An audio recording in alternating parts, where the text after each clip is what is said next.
अथ श्री सत्यनारायण व्रत कथायां द्वितीयोऽध्यायः। वैसे प्रथा यह है कि हाथ में फूल दिए जाते हैं लोगों के, नहीं कोई जरूरी नहीं है, अब रिवाज है, नहीं भी दिया अपन तो घर के ही घर के। अब सुत जी आगे बतलाते हैं, हे श्रेष्ठ जनों, अब मैं आपको सत्यव्रत धारण करने वालों की कथा सुनाता हूँ। किसी समय काशीपुरी में सदानंद नाम का एक बहुत गरीब ब्राह्मण निवास करता था। दरिद्रता के कारण दीन भाव से व्याकुल होकर वह उदर पूर्ति के लिए भीख मांगता इधर उधर घूमा करता था। अब ये देखिए कि ब्राह्मण, अभी जो हमने आपको समझाया था पहले अध्याय में कि चारों वर्णों में सबसे श्रेष्ठ जो इतनी ऊंची स्थिति में है, वो गरीब कैसे रहेगा? उसको तो सब कुछ हासिल है, वो गरीब हो ही नहीं सकता है। पर यहाँ ये क्योंकि उसने सत्यव्रत का पालन ही नहीं किया, तो इसलिए ऐसे लाचार स्थिति में जी रहा था और भीख मांगकर जैसे तैसे जी रहा था। लोक रक्षक भगवान जिज्ञासुओं को सही सद्विचार तथा सत्प्रेरणा द्वारा मार्गदर्शन देने के लिए स्वयं प्रकट होते हैं। वे सदानंद की सहायता के लिए करुणा रूप होकर एक वृद्ध महाभाग के रूप में उदय हुए और उसके पास जाकर कहने लगे, हे विप्र, तुम इस प्रकार दुखित अवस्था में इधर उधर क्यों भटकते फिरते हो? मैं तुम्हारा सब वृत्तांत जानना चाहता हूँ। सदानंद ने कहा, हे महाभाग, मैं एक दरिद्र ब्राह्मण हूँ, भजन पूजन करता हूँ तथा भूख मिटाने के लिए भीख मांगता घूमता हूँ। इस दीन और अभावग्रस्त जीवन से मैं बहुत दुखी हूँ। इसके निवारण का कुछ उपाय आप जानते हो तो कृपा करके बताएं। वृद्ध ब्राह्मण ने कहा कि हे सदानंद, तुम ब्राह्मणोचित सन्मार्ग से भटक गए हो। असत मार्ग पर चलने के कारण ही तुम कष्ट पा रहे हो। तुम्हें अपना सत्य धर्म समझना होगा तथा सत्य व्रत का पालन करने से तुम इस भ्रांतिपूर्ण जीवन से मुक्ति पाकर ब्राह्मणोचित गौरव पा सकोगे। भिक्षा आदि का असत आकर्षण छोड़ दो। सत्य मार्ग का अवलंबन तुम्हें भगवान की कृपा का पात्र बना देगा। याचना तो केवल, देखो बहुत काम की चीज़ है, ये साधु वेश धारण करके भी जो भीख भीख मांगते हैं ना, बिल्कुल गलत है। वो शूद्र है, वो न साधु है, न सन्यासी है, न ब्राह्मण है, न कुछ नहीं। इसमें स्पष्ट कह रहे हैं, हर एक को अपने परिश्रम का ही खाना चाहिए, अपनी मेहनत की कमाई से ही खाइए। भीख मांग कर खाना, मुफ्त का माल हजम करना, वो सही तरीका नहीं है। अब ये बतला रहे हैं यहाँ पर, याचना तो केवल यज्ञार्थ, जनहित के लिए अथवा विपत्ति निवारण के लिए ही करनी चाहिए। स्वार्थ पूर्ति के लिए मांगना अनुचित है। अगर मांगना है तो किन कारणों से मांगना? यज्ञ के लिए।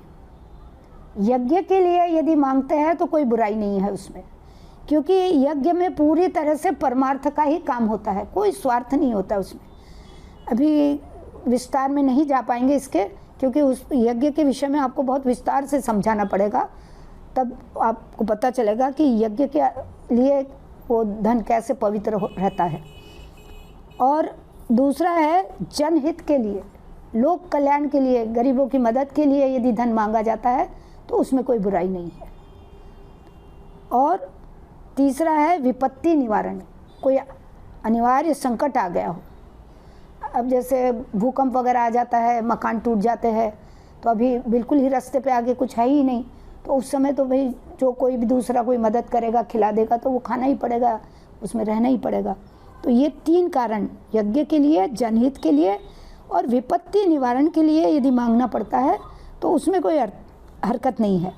लेकिन व्यक्तिगत स्वार्थ की पूर्ति के लिए मांगना बिल्कुल अनुचित है। पेट भरने का माध्यम भिक्षा को बनाना तो पाप है। इससे ब्रह्म तेज का नाश होता है और दीनता का भाव बढ़ता है। ब्राह्मण तो समाज से जितने अनुदान लेता है उससे अनेक गुना अनुदान ज्ञान दान तथा सेवा साधना के रूप में समाज को देता रहता है। हे विप्र, तुम दीनता, भय, आलस्य और अकर्मण्यता छोड़कर अपने ब्रह्म तेज को जागृत करने के लिए साधना करो। ब्राह्मण को उसका कर्म याद दिला दिया भगवान ने। ब्रह्म तेज नष्ट हो जाने से ब्राह्मण की बुद्धि दूषित हो जाती है और भूसुर कहा जाने वाला ब्राह्मण दुर्बुद्धि के कारण असुरों जैसे आचरण करने लगता है। भूसुर यानी पृथ्वी का देवता, सूर्य यानी देवता, भू यानी पृथ्वी। अपने कर्तव्य से गिरकर ब्राह्मण स्वयं तो दुख पाता ही है, साथ ही जिस समाज में ब्राह्मण वर्ग पतित हो जाता है, ये भी जानने लायक बात है, जिस समाज में ब्राह्मण वर्ग पतित हो जाता है उस समाज का भी पतन हो जाता है। क्योंकि ब्राह्मण वो है जो ज्ञान प्राप्त करता है और दूसरों को देता है। अब वो ही अगर भ्रष्ट हो गया तो समाज तो पूरा बर्बाद हो जाएगा। अभी आज भी देखिए ना, कितने सारे साधु महाराज लोग जेल में बैठे हुए हैं ना कुकर्मों के कारण से। तो वही ब्राह्मण की भ्रष्टता है, सत्य धर्म का पालन नहीं करना है। इसलिए दीनता को छोड़कर इस दुर्भाव से मुक्ति पाओ, ब्राह्मणोचित कार्यों में लगकर आनंद पूर्वक रहो। अब ब्राह्मण ने क्या करना है वो बतलाते हैं। ब्राह्मणों द्वारा सत्य धर्माचरण से संसार का कल्याण होता है, यह समझकर तुम शीघ्र संसार के हितकारी कार्यों में लग जाओ। विद्या की वृद्धि करो, स्वाध्याय करो और धर्म का प्रचार करो। ये ब्राह्मण के करने के क्रम है। विद्या की वृद्धि, विद्या यानी ये जो स्कूल कॉलेज में पढ़ते हैं वो विद्या नहीं, सा विद्या या विमुक्त है, वो विद्या जो मुक्ति दिलाने वाली है, मतलब कि आध्यात्मिक ज्ञान, उसकी प्राप्ति। तो विद्या की वृद्धि करो, स्वाध्याय करो। स्वाध्याय यानी स्वयं को देखना, स्वयं का आचरण को ढूंढना और उसमें सुधारना करना, उसको स्वाध्याय कहते हैं। स्वाध्याय यानी ये किताब पढ़ना नहीं, शाब्दिक अर्थ में हम लेते हैं, पर वो इसलिए कि हमें अपने विषय में तो समझता नहीं कि हम क्या करें कि जिससे हमारा सब ठीक होगा, तो कोई माध्यम चाहिए। तो जो महापुरुष मार्गदर्शन के रूप में जो पुस्तकें लिख कर गए हैं उसको पढ़ के हम रास्ता निकालते हैं, उससे मार्गदर्शन लेते हैं और उसके अनुसार अपना आचरण डालते हैं, इसलिए उसको स्वाध्याय कहा जाता है। पर स्वाध्याय का जो मूल अर्थ है वो यह है कि वो जो सदाचरण है वो अपने जीवन में धारण करना। स्वाध्याय करो और धर्म का प्रचार करो। जो आपको मिला है उसका दूसरों को भी प्रचार करो, दूसरों को भी बांटो, अपने तक सीमित मत रहो। अब जैसे गायत्री मंत्र को लेके ही अभी तो बहुत जागरूकता आ गई। आज से 30-40 साल पहले भी हम लोग प्रचार के लिए जाते थे, कई बार तो लोग हमसे झगड़ा करने लग जाते थे। यानी महिला होने के नाते बच जाती थी, वरना अगर पुरुष होती तो मारपीट भी कर लेते वो लोग। शर्म नहीं आती, क्या कर रहे हो ये?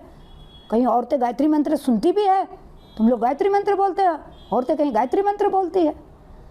अब सोचो कि इतना कीमती मंत्र, इतना शानदार मंत्र, और वो उसका विरोध करे, तो अब कितनी दुष्टता। तो ये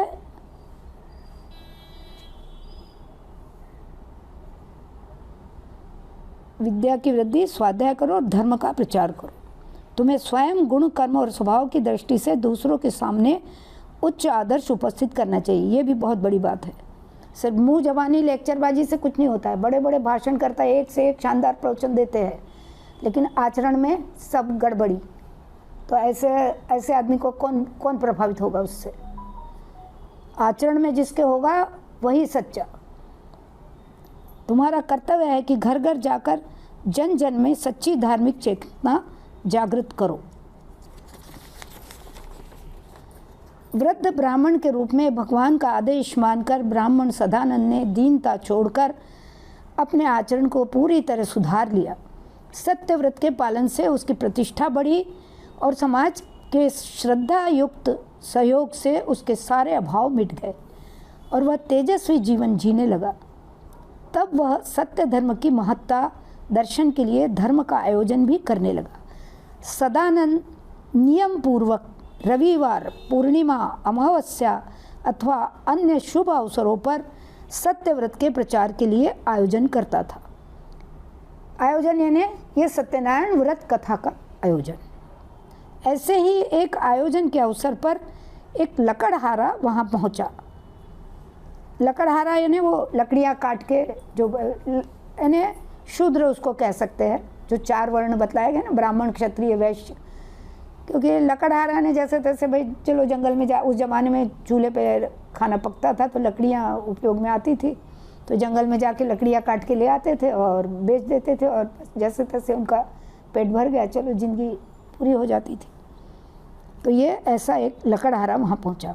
समारोह देखकर उसके मन में भी अधिक जानने की जिज्ञासा प्रकट हुई तथा सत्यव्रत का महत्व समझकर उसे प्रेरणा मिली तथा अभूतपूर्व उत्साह उसने अपने अंदर अनुभव किया। आयोजन समाप्त होने पर लकड़हारे ने सदानंद से सत्यव्रत के नियम बताने तथा तत्संबंधी मार्गदर्शन का आग्रह किया। सदानंद ने कहा कि हे भाई, तुम अपने आप को दीन मत समझो, तुम्हारे पास तो श्रम की महान पूंजी है। सत्यव्रत पालन करने से तुम्हारे अभाव अवश्य नष्ट होंगे। तुम श्रम के प्रति सम्मान के भाव जागृत करो, पूरे मनोयोग से काम करो, ईमानदारी तथा सद्व्यवहार का पालन करके तुम सत्य धर्म के साधक बनो। मनोयोग से काम करो, ईमानदारी और सद्व्यवहार। सत्यनारायण का यह व्रत समस्त मनोकामनाओं की पूर्ति करने वाला है। इसी के पालन से मुझे धन वैभव प्राप्त हुआ है। काष्ठ विक्रेता ब्राह्मण से यह सब विचार जानकर प्रसन्न होकर सत्यनारायण के व्रत का चिंतन करता हुआ अपने स्थान को चला गया।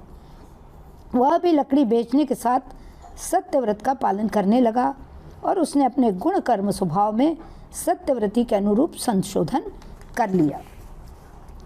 जहाँ सत्य का पालन होता है, सद्बुद्धि निश्चित रूप से बनी रहती है। सद्बुद्धि के कारण समाज में प्रतिष्ठा बढ़ती है और प्रतिष्ठा पा लेने पर सारे अभाव स्वयं दूर हो जाते हैं। पहले उस लकड़हारे की बहुत कम बिक्री होती थी। सत्यव्रत का अवलंबन लेने से उसका कारोबार बढ़ा तथा वह धनी हो गया। अपने द्वारा अर्जित धन को वह सत्यनारायण व्रत के व्यापक प्रचार में नियोजित करने लगा। ऐसा करने से उसे बहुत पुण्य की प्राप्ति हुई और वह सुखी जीवन व्यतीत करने लगा। सत्यव्रत वाले को इस प्रकार का लाभ मिलना स्वाभाविक ही है, इसमें आश्चर्य की कोई बात नहीं। ब्राह्मण और लकड़हारे ने सत्यव्रत के प्रभाव से सुख, शांति और सद्गति प्राप्त करके जीवन को सार्थक बना लिया। इस प्रकार अन्य सब मनुष्य भी सत्यव्रत को धारण करके निश्चित रूप से अपना कल्याण कर सकते हैं, इसमें कुछ भी संदेह नहीं। इति श्री सत्यनारायण व्रत कथायाम 2य अध्याय। बोलो श्री सत्यनारायण भगवान की जय।